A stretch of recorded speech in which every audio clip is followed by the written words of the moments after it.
Liberia is Henry Costa.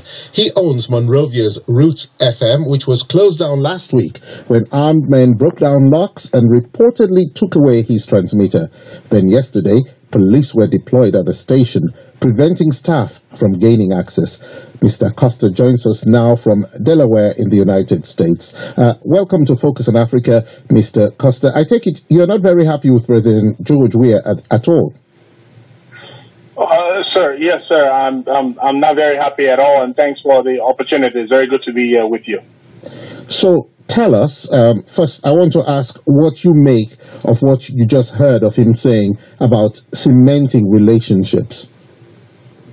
Well, I think the president has not been cementing relationships. He's been doing the opposite, which is driving a wedge among our people, and he's been leading as if he was elected to govern the CDC as opposed to the rest of the country. He's a very divisive president.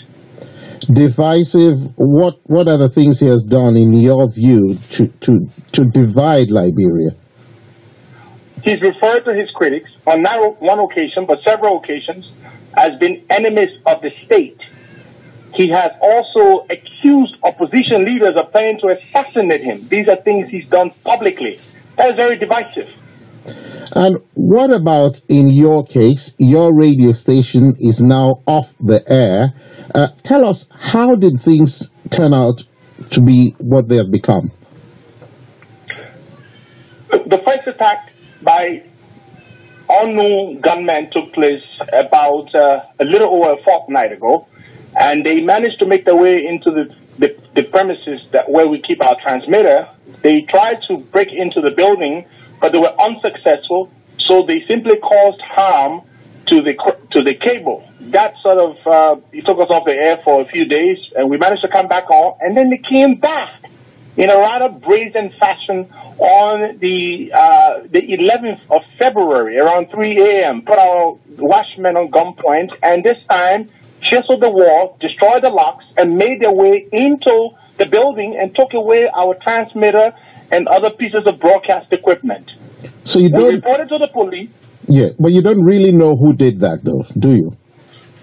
We don't know who did that, but we suspect it is elements within the ruling establishment who have gone on social media, time without number, to threaten us that they were going to try to get us off the air. So we expect it's coming from one place, and it's got to be coming from the government.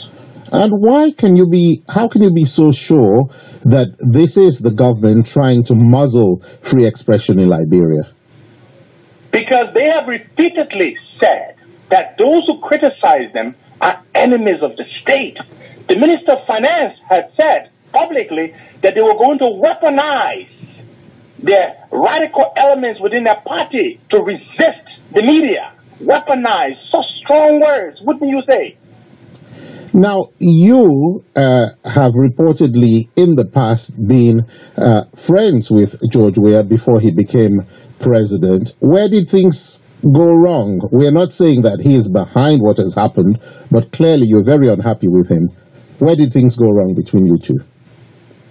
After the elections, President Weah reached out to me when he was candidate Weah, reached out to me during the elections for my support. I turned him down. But then after the elections, we mended fences. We took pictures together. I started to support him from my radio talk show. But the reason I withdrew my support from his government is because they are very corrupt. The kinds of deals that they do, the violation of our constitution, the violation of our procurement laws, the shady transactions. It was just too much for me. So I withdrew my support from his government, and that has made him very unhappy with me.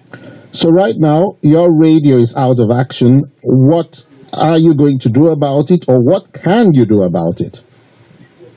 Well, they may have succeeded in asking the certain telecoms provider that was providing me accommodation and electricity in exchange for my radio station running the ads.